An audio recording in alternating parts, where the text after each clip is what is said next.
Hello student, this is DP Thapliyal and welcome to economics with DP Thapliyal. आज हम macro economics के unit fifth last unit balance of payment का part two discuss करेंगे। Part two में हम capital account and official reserve account पर discuss करेंगे। ये हमारा पार्ट टू है। इससे पहले हमने जो पार्ट वन में डिस्कस किया था उसमें हमने करंट अकाउंट को डिस्कस किया था और economic transaction, current account and economic transaction, इनको डिस्कस किया था। आज हम कैपिटल अकाउंट को डिस्कस करेंगे। ये बोर्ड एग्जाम में जो पूछा जाता है, कभी कभी इससे जो क्वेश्चन बनते हैं वो कैपिटल अकाउंट की डेफिनेशन पूछता है और इसके कंपोनेंट पूछता है। एक्सप्लेन एनी टू कंपोनेंट्स ऐसे करके पूछ लेता है और इसके कैपिटल अकाउंट की डेफिनेशन पूछ लेता है। 1 मार्क्स के क्वेश्चन भी इससे बनते हैं। और प्रेजेंट टाइम में जो ट्रेंड चल रहा है सीबीएसई बोर्ड का, उसमें इसके जो कैपिटल अकाउंट की जो या ऑफिशियल अकाउंट के जो आइटम्स हैं उन्हें आइडेंटिफाई करने के लिए पूछा जाता है। और ये पूछा जाता है कि ये डेबिट साइड और क्रेडिट साइड कहाँ इनकी एंट्री होगी, ये पॉजिटिव एंट्री होगी या नेगेटिव एंट्री होगी। आइडेंटिफाई करिए कि ये कैपिटल अकाउंट से रिलेटेड है या करंट अकाउंट से रिलेटेड है। ऐसे आइटम्स पूछ लेते हैं। तो जो प्रेजेंट ट्रेंड है वो इस टाइप से, तो इस ढंग से इस पर बोर्ड एग्जाम में क्वेश्चन फ्रेम होते हैं। सबसे पहले हम अब डेफिनेशन समझ लेते हैं कैपिटल अकाउंट की। करंट अकाउंट में हमने कहा था कि जिनका कंट्री के एसेट्स एंड लाइबिलिटीज से कोई रिलेशन नहीं होता है उन्हें हम करंट अकाउंट कहते हैं। और कैपिटल अकाउंट से capital account it means related to assets and liabilities. दो चीजें हैं, एसेट्स एंड लाइबिलिटीज। जो एसेट्स एंड लाइबिलिटीज से रिलेटेड चीजें हैं वो हमारे पास कैपिटल अकाउंट में आ जाएंगी।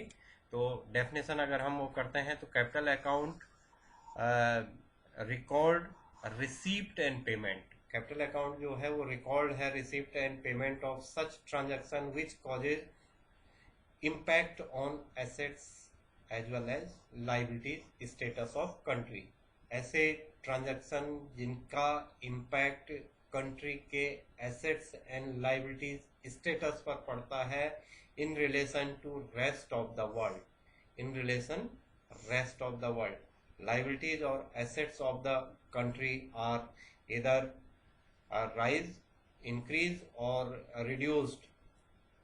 ये या तो इंक्रीज होंगे या रिड्यूस होंगे एसेट्स एंड लाइबिलिटीज। तो ये हमारे पास जो बीओपी का कैपिटल अकाउंट है, बैलेंस ऑफ पेमेंट का कैपिटल अकाउंट है, ये एसेट्स एंड लाइबिलिटीज से रिलेटेड होता है। और एसेट्स एंड लाइबिलिटीज में भी जो ट्रांजैक्शन, ऐसे ट्रांजैक्शन होते हैं जिनके कारण such a transaction which causes an impact on assets as well as liabilities status of the country in relation to rest of the world। Rest of the world के साथ जो कंट्री के assets and liabilities से related जो transaction होते हैं उन सबको हम कैपिटल अकाउंट कहते हैं। कैपिटल अकाउंट के जो कंपोनेंट हैं, बेसिकली दो इम्पोर्टेंट कंपोनेंट इसके होते हैं। इन पर कभी कभी अलग से भी पूछ लेता है और 1 मार्क्स में भी पूछ लेता है। जो दो मेजर इसके कंपोनेंट हैं वो है फॉरेन इन्वेस्टमेंट एंड बोरोइंग्स। ये दो मेजर कंपोनेंट हैं। जब हमें पूछा जाता है what is capital account, explain any two components of capital account, तो तब हम इन्हीं को एक्सप्लेन करते हैं, फॉरेन इन्वेस्टमेंट को एंड बोरोइंग को। तो foreign investment and borrowing two important components of the capital account, but other than two components, capital account, banking capital, NRI's deposit and short term trade credit also component of capital account। तो दो ये important है, main liner जो है जिनको सबसे ज़्यादा use होते हैं कैपिटल अकाउंट में, वो है फॉरेन इन्वेस्टमेंट एंड बोरोइंग। उसके अलावा जो हम और जो कंपोनेंट होंगे वो बैंकिंग कैपिटल हो जाती है, एनआरआईज डिपॉजिट हो जाते हैं and short term trade credit हो जाता है। तो सबसे पहले हम फॉरेन इन्वेस्टमेंट को समझते हैं। फॉरेन इन्वेस्टमेंट एफडीआई जिसे हम कहते हैं, एफडीआई में यहाँ पर दो चीज़ें हम बोलेंगे। फॉरेन डायरेक्ट इन्वेस्टमेंट में दो चीज़ें हम लेंगे, एक एफडीआई लेंगे, एक पोर्टफोलियो इन्वेस्टमेंट लेंगे। दो चीज़ें हमारे पास फॉरेन डायरेक्ट इन्वेस्टमेंट में आ जाएगी।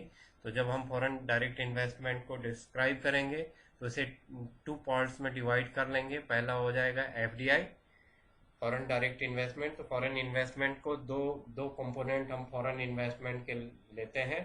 पहला लेते हैं फॉरेन डायरेक्ट इन्वेस्टमेंट एफडीआई जिसे हम कहते हैं, और दूसरा है पोर्टफोलियो इन्वेस्टमेंट। अब इनमें यहाँ पर थोड़ा सा पहले ही समझ लीजिए, जब तक हम डिटेल से समझते हैं उससे पहले शॉर्ट में समझ लीजिए। एफडीआई वो होता है जिसमें कंट्री ओनरशिप के साथ काम करने का मौका देती है, जो रेस्ट ऑफ द वर्ल्ड को ओनरशिप, एंटरप्राइजेज की ओनरशिप दे देती है काम करने के लिए। तो एफडीआई में ओनरशिप गिवन होती है। और जो पोर्टफोलियो इन्वेस्टमेंट होता है उसमें ओनरशिप नहीं दी जाती है। पोर्टफोलियो इन्वेस्टमेंट में ओनरशिप नहीं होती है, केवल शेयर्स दिए जाए, शेयर होंगे, बॉन्ड्स होंगे डोमेस्टिक कंपनीज के। बट जो हमारे पास फॉरेन डायरेक्ट इन्वेस्टमेंट होगा वो ओनरशिप भी उसके साथ, वो ओनरशिप के साथ ही एफडीआई होगी। तो यही दो डिफरेंस हैं foreign direct investment and portfolio investment में। अब हम समझ लेते हैं सबसे पहले क्या लिखना हमने फॉरेन डायरेक्ट इन्वेस्टमेंट में। Related foreign direct FDI related to ownership of enterprises, ownership of enterprises. यही बड़ा अंतर है पोर्टफोलियो इन्वेस्टमेंट में और एफडीआई में। पोर्टफोलियो में ओनरशिप नहीं होती है, ओनरशिप नहीं दी जाती है, और इसमें ओनरशिप के साथ एफडीआई होता है। तो ownership of enterprises in the domestic economy bye rest of the world. Domestic economy के जिस सेक्टर में काम दिया जा रहा है, एफडीआई करने के लिए दिया जा रहा है, विद ओनरशिप दिया जाता है। For example equity capital. इसके अलावा डायरेक्ट कैपिटल लॉज, जो भी डायरेक्ट कैपिटल लॉज हैं, इक्विटी कैपिटल सबसे इंपॉर्टेंट इसमें है। और री इन्वेस्टेड अर्निंग्स भी इसमें होती हैं, जिससे वो री इन्वेस्ट करते हैं, उससे जो अर्निंग होती है वो भी एफडीआई में आती है, डायरेक्ट इसे किया जाता है। सेकेंड होता है पोर्टफोलियो, जो फॉरेन इन्वेस्टमेंट है। सेकेंड पोर्टफोलियो इन्वेस्टमेंट होता है related to foreign institutional investment. कभी कभी इसे इसका फुल फॉर्म भी पूछ सकता है वो एमसीक्यू में, FII, और उसके 4 आंसर दे देगा एमसीक्यू में। जो सही होगा उसे आपको सेलेक्ट करना होगा। तो FII means institutional investment, foreign institutional investment. F for foreign, I for institutional, I for investment. FII ये पोर्टफोलियो इन्वेस्टमेंट से रिलेटेड है, related to foreign institutional investment. ये एफडीआई था फॉरेन डायरेक्ट इन्वेस्टमेंट, ये FII है foreign institutional investment. It is investment by the rest of the world in share and bond of the domestic country. ये companies, share and bond, जो domestic companies हैं उनके share and bond को ही का ही इन्हें वो दिया जाता है, वर्क दिया जाता है, इस वर्ल्ड में शेयर किया जाता है, उसके अलावा ओनरशिप नहीं दी जाती है। तो ये हमें लिखना है जब हम फॉरेन इन्वेस्टमेंट लिख रहे हैं। तो सीधे सीधे एफडीआई, बहुत शॉर्ट में अगर हम समझें तो एफडीआई वो है जिसे हम ओनरशिप के साथ दिया जाता है। डोमेस्टिक इकोनॉमी में ओनरशिप के साथ जो इक्विटी कैपिटल्स वगैरह के लिए जो काम किया जा रहा है वो एफडीआई है। और पोर्टफोलियो इन्वेस्टमेंट में केवल शेयर एंड बॉन्ड्स होते हैं जिसमें ओनरशिप नहीं दी जाती है। तो ये हमारे पास हो जाता है फॉरेन डायरेक्ट इन्वेस्टमेंट। सेकंड पर हम डिस्कस करते हैं वो है बोरोइंग। बोरोइंग भी अगेन दो टाइप की होती है, एक्सटर्नल बोरोइंग होती है, एक्सटर्नल असिस्टेंस होते हैं। तो borrowing is split as a external borrowings and external assistant. इसे भी हम समझ लेते हैं शॉर्ट में कि हम इनमें क्या लिखेंगे। एक्सटर्नल जो बोरोइंग होती है ये मार्केट में जो रेट ऑफ इंटरेस्ट होता है जो बोरोइंग का रेट ऑफ इंटरेस्ट होता है मार्केट से, उसी रेट ऑफ इंटरेस्ट पर अगर बोरो किया जाता है तो एक्सटर्नल बोरोइंग कहलाती है। और एक्सटर्नल असिस्टेंस में जब हम किसी रिबेट के साथ, किसी जो कंसेशन होता है, कंसेशन के साथ अगर कंसेशन रेट पर अगर गवर्नमेंट बोरो कर रही है, कंसेशन रेट पर बोरो कर रही है, तो एक्सटर्नल असिस्टेंस हो जाता है। शॉर्ट में समझने के लिए है, एक्सटर्नल बोरोइंग में without concession market interest rate पर अगर बोरो कर रहे हैं तो एक्सटर्नल बोरोइंग हो जाती है। और एक्सटर्नल असिस्टेंस में हम क्या कह रहे हैं कि जो कंसेशन रेट पर कंसेशनल रेट पर जब गवर्नमेंट बोरो करती है उसे हम एक्सटर्नल असिस्टेंस कहते हैं। एक बार फिर से समझ लेते हैं। External borrowing, it is available at the market rate of the interest. Market rate of interest, जो भी मार्केट रेट है इंटरेस्ट का, उस पर अवेलेबल हो रहा है in the international money market. International money market में ही हम बोरो करते हैं। For example, external commercial borrowing, short term debit, ये है। और एक्सटर्नल असिस्टेंस होता है, it is available at the concessional rate of the interest. ये कंसेशनल रेट ऑफ इंटरेस्ट है। असिस्टेंस जिसके साथ आ रहा है कंसेशनल रेट ऑफ इंटरेस्ट है, और जिसके साथ एक्सटर्नल बोरोइंग सीधे सीधे आ रहा है, बोरोइंग आ रहा है, वहां पर मार्केट रेट पर है। फॉर एग्जाम्पल, गवर्नमेंट एड और मल्टीलेटरल एंड बाइलेटरल लोन्स। जो मल्टीलेटरल होते हैं कई देशों के साथ, बाइलेटरल दो देशों के साथ, टू कंट्रीज के साथ जो बोरोइंग हो रही है in between two countries, between more countries, तो बाइलेटरल हो रहे हैं। मल्टीलेटरल जो बोरोइंग्स हो रही हैं, जो लोन लिए जा रहे हैं, मल्टीलेटरल माने बहुत सारे देशों के बीच में, बाइलेटरल दो देशों के बीच में जो लोन फंडिंग हो रही है, वो एक्सटर्नल असिस्टेंस में आती है। Borrowing from rest of the world, our liabilities to the rest of the world, but not carefully that it is recorded as a credit item in the capital account of BOP. Reason is this: all receipt of foreign exchange are recorded as a credit side. Credit side का मतलब होता है inflow होता है, जितना भी borrowing होगा। अभी हम जब क्रेडिट एंड डेबिट साइड को डिस्कस करेंगे उस समय और डिटेल से आपसे डिस्कस कर लूंगा मैं। अगला जो वीडियो होगा उसमें हम क्रेडिट एंड डेबिट साइड करेंगे। क्रेडिट वो है जिसमें इनफ्लो हो रहा है, बोरोइंग इनफ्लो होती है। हमने प्रीवियसली जब बजट पढ़ा था तो बजट में बोरोइंग को हमने लाइबिलिटीज में पढ़ा था। जब हम बीओपी अकाउंट में पढ़ रहे हैं तो बीओपी अकाउंट का जो आना और जाना है, जो क्रेडिट हो रहा है, जो डेबिट हो रहा है, जो कुछ भी हमारे पास आ रहा है वो इनफ्लो है, क्रेडिट हो रहा है, पॉजिटिव एंट्री हो रही है। तो जितना बोरोइंग किया जाएगा उतना ही बैलेंस ऑफ पेमेंट के जो अकाउंट हैं, बोरोइंग कैपिटल अकाउंट से रिलेटेड है, जितना हम बोरोइंग करेंगे वो हमारे पास क्रेडिट साइड में आएगा। कई बार ऐसा क्वेश्चन पूछा जा गया है कि बोरोइंग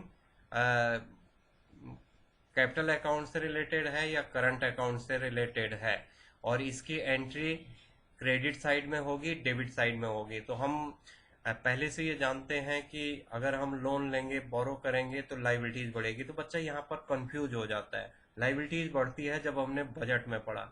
यहाँ पर मेंटेनिंग ऑफ द अकाउंट है, यहाँ पर लाइबिलिटीज एंड एसेट्स जो है मेंटेनिंग ऑफ द अकाउंट है। जो कुछ भी हमारे पास आ रहा है, जो इनफ्लो हो रहा है रेस्ट ऑफ द वर्ल्ड से, हमारे पास जो भी आ रहा है, और हम लोन ले रहे हैं, बोरो कर रहे हैं रेस्ट ऑफ द वर्ल्ड से, या एफडीआई कर रहे हैं रेस्ट ऑफ द वर्ल्ड से, तो वो सारा का सारा हमारे पास जो होगा वो क्रेडिट साइड में होगा, पॉजिटिव एंट्री होगी। और हम लैंडिंग कर रहे हैं, हम अगर दूसरे देश को कर्ज दे रहे हैं तो वो डेबिट साइड में हो जाएगा, नेगेटिव एंट्री होगी। अगर हमने दूसरे देश को लैंडिंग की, लैंडिंग का मतलब कर्ज दिया, दूसरे देश को कर्ज दिया, तो हम कैपिटल अकाउंट बोलेंगे, क्योंकि lending and borrowing capital account से रिलेटेड है, एसेट्स एंड लाइबिलिटीज से रिलेटेड है।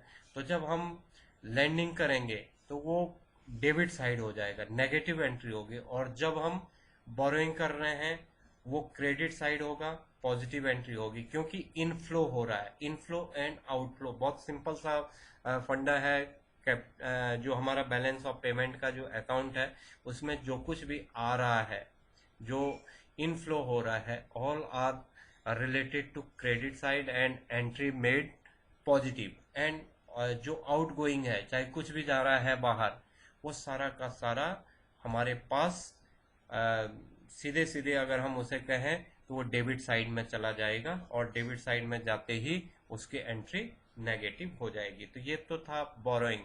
अब हम इसके जो अदर है, वैसे जरूरत नहीं पड़ती है अदर्स की, 2 आइटम बहुत होते हैं, 4 नंबर से ज़्यादा ये पूछा नहीं जाता है, लेकिन थोड़ा सा अपने नॉलेज को डेवलप करने के लिए हम और जो 3 और हम चीज़ें हैं उनको भी और पढ़ लेते हैं। तो थर्ड हम पढ़ते हैं banking capital other than NRIs deposit. Banking capital transaction include movement in the external financial assistance and liabilities of those commercial bank, converting their foreign assets into liquidity। तो ये हमारे पास बैंकिंग कैपिटल का आ जाता है। बहुत डिटेल से हम इसे नहीं समझ रहे हैं, क्योंकि ये हमारी केवल नॉलेज के लिए, हमारे पास जितना एग्जाम में पूछा जाने है उसके लिए वो 2 काफ़ी हैं। फोर्थ है NRIs deposit. NRIs non resident of India. NRIs का मतलब होता है non resident of India. NRIs deposit is also significant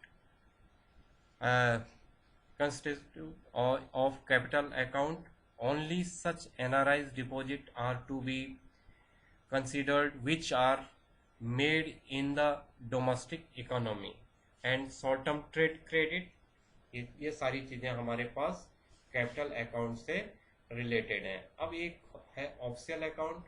ये 2017 में बोर्ड एग्जाम में ऑफिशियल अकाउंट 4 नंबर में क्वेश्चन पूछ लिया था।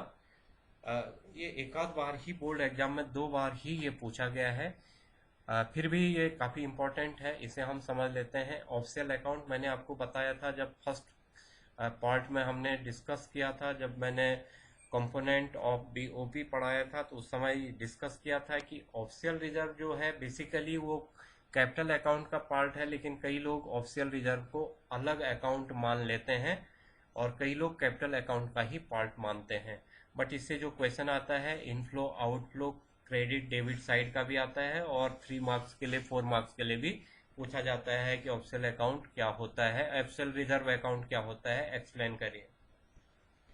The overall balance is finally reflected in the official reserve. जो हमारे पास बैलेंस है, ओवरऑल बैलेंस जो रहेगा, जो आरबीआई के पास, सेंट्रल बैंक के पास जो ओवरऑल बैलेंस होता है, आरबीआई कस्टोडियन होता है फॉरेन एक्सचेंज का, और उसके पास जो कुछ भी रिजर्व होता है, ओवरऑल जो बैलेंस रहता है, उसी को ऑफिशियल रिजर्व अकाउंट कहते हैं। और इसीलिए कई लोग ऑफिशियल रिजर्व अकाउंट को कैपिटल अकाउंट भी कहते हैं, क्योंकि ये एक रिजर्व है जो रिजर्व रहता है आरबीआई के पास, या हम इसे सेंट्रल बैंक कहेंगे। The official reserve are held in the form of foreign currency और foreign securities, gold and special drawing rights, SDR. ये भी कई बार उसमें पूछा जा सकता है एमसीक्यू में कि what is the full form of SDR, special drawing rights. With the IMF, international monetary fund से एसडीआर करने के लिए। Reduction in these reserve imply purchase of foreign exchange. तो सिंपल सा है, ऑफिशियल रिजर्व जो है, जो भी ओवरऑल बैलेंस रह जाता है financial reflected official reserve account, उसे हम ऑफिशियल रिजर्व अकाउंट में मानते हैं। आरबीआई का ऑफिशियल रिजर्व अकाउंट रह जाता है जो ओवरऑल फाइनली बैलेंस रहता है। अब इसे अगर ये कम है, ये एज ए करेंसी देखा जाता है। अगर ये हमारा ऑफिशियल अकाउंट कम है, reduction in these reserve employ, अगर ये अकाउंट हमारा ऑफिशियल रिजर्व कम है, purchase of the foreign exchange which is taken as a credit item. अगर हमारे पास कम है तो हम फॉरेन एक्सचेंज को यहाँ पर परचेज कर लेंगे, परचेज होगा, यही चीज याद रखनी है। जब कम होता है जो हमारा ओवरऑल बैलेंस है आरबीआई के पास, अगर ओवरऑल बैलेंस कम हो रहा है, ऑफिशियल बैलेंस कम हो रहा है ओवरऑल, तो हम रिडक्शन हो रहा है, these reserve employ purchase of foreign exchange, हमें फॉरेन एक्सचेंज परचेज करता है आरबीआई, और उसकी जो एंट्री होगी वो क्रेडिट साइड में होगी। मैंने आपको पहले ही बता दिया है कि कोई भी अकाउंट है जो कुछ हमारे पास आ रहा है, जब हम परचेज करेंगे तो हमारे पास फॉरेन करेंसी आएगी, वो क्रेडिट साइड में होगा, since it causes inflow of foreign exchange. और अगर हमारे पास ज्यादा है on the country and increase in these reserve, अगर ये ऑफिशियल रिजर्व अगर बढ़ रहे हैं, तो ऑफिशियल रिजर्व बढ़ रहे हैं, इट मींस क्या हो गया, डेबिट साइड। ऑफिशियल रिजर्व कम हो रहे हैं, हम परचेज करेंगे और हमारे पास इनफ्लो होगा, इनफ्लो होगा तो क्रेडिट साइड जाएगा। और अगर हमारे पास ये ज्यादा हो रहे हैं, ऑफिशियल रिजर्व ज्यादा है, ऑफिशियल रिजर्व अकाउंट में ज्यादा हमारे पास फॉरेन एक्सचेंज है, तो ऐसे टाइम पर on the country an increase in these reserve assets is taken as a debit in the BOP account causes outflow of foreign exchange। तो इनफ्लो आउटफ्लो जब कम हो रहे हैं तो हमें परचेज करना है, हमारे पास इनफ्लो होगा, और इनफ्लो होगा तो क्रेडिट साइड में जाएगा, पॉजिटिव एंट्री होगी। और अगर हमारे पास फॉरेन एक्सचेंज रिजर्व ज़्यादा है तो आउटफ्लो होगा, फॉरेन एक्सचेंज के जो ऑफिशियल रिजर्व है वो ज़्यादा होगा आरबीआई के पास, तो उसके कारण हमारे पास जो on country in increase in these reserve assets is taken as a debit in the BOP as it causes outflow of foreign currency। तो ये तो था हमारे पास ऑफिशियल रिजर्व की एक चीज, और दूसरा है एसेट्स की बात करते हैं हम। The foreign official assets in the country are in the form of rupees reserve. जो एसेट्स होगी फॉरेन, जो हमारे पास ऑफिशियल रिजर्व में जो हमारे पास करेंसी होगी एज ए रुपीज, इंडिया का जो करेंसी है वो रुपीज है, एज ए रुपीज जो हमारे पास रिजर्व होगा फॉरेन सेंट्रल बैंक में। अब हमारे अपने आरबीआई की बात नहीं आ रही है, सेंट्रल बैंक जो फॉरेन सेंट्रल बैंक है, हमारी जो एसेट्स होंगी, जो हमारा रुपीज फॉरेन सेंट्रल बैंक में होगा, increase in these rupees reserve, अगर वो इंक्रीज हो रहा है फॉरेन सेंट्रल बैंक में, जो फॉरेन में सेंट्रल बैंक है उनमें हमारे रुपीज अगर इंक्रीज हो रहे हैं of foreign bank is taken as a credit item, अगर हमारे रुपीज फॉरेन बैंक में ज्यादा हो रहे हैं एज ए एसेट्स, अगर हमारे रुपीज फॉरेन बैंक में ज्यादा हो रहे हैं, फॉरेन सेंट्रल बैंक में, फॉरेन सेंट्रल बैंक में हमारे रुपीज का रिजर्व जो है वो सरप्लस है, ज्यादा है, इंक्रीज हो रहा है, तो वो हमारे पास जो है वो क्रेडिट आइटम हो जाएगा, क्रेडिट आइटम हो जाएगा, इनफ्लो होगा फॉरेन एक्सचेंज का। हम ज़्यादा से ज़्यादा फॉरेन एक्सचेंज हमारे पास आ जाएगा, क्योंकि इंटरनेशनल जो सेंट्रल बैंक हैं, जो फॉरेन सेंट्रल बैंक हैं, उनमें हमारा रुपी का फ्लो ज़्यादा है, और अगर हमारी रुपीज वहाँ पर ज़्यादा है तो हमारा रुपीज वहाँ पर ज़्यादा है, it means credit item as a causes inflow of foreign exchange in the resident of country, resident of country का इनफ्लो होगा, resident of country means India. Well decrease in these reserve, अगर हमारी currency, हमारी रुपी जो foreign central bank में है उसका deposit कम हो रहा है, इट मींस इससे क्या होगा, टेकन एट डेबिट साइड, अब डेबिट साइड में चला जाएगा और causes outflow of foreign currency, foreign official reserve. तो ये है हमारे पास ऑफिशियल रिजर्व।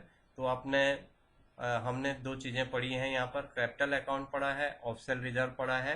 अब हम जो पढ़ेंगे अगला जो पार्ट होगा हमारा वीडियो का, उसमें हम डेबिट एंड क्रेडिट पढ़ेंगे, और जो हमारे पास अकाउंट होते हैं उनको ऑटोनोमस अकाउंट को हम पढ़ेंगे, और उसके अलावा जो डिफरेंस होते हैं बीओपी बीओटी उन पर भी डिस्कस करेंगे हम, और बैलेंस एंड सरप्लस BOP वहाँ पर पढ़ा जाएगा। तो हमारे 3 वॉल्यूम BOP में बनेंगे। पहला और दूसरा पार्ट हमने रिलीज कर लिया है, थर्ड पार्ट नेक्स्ट होगा।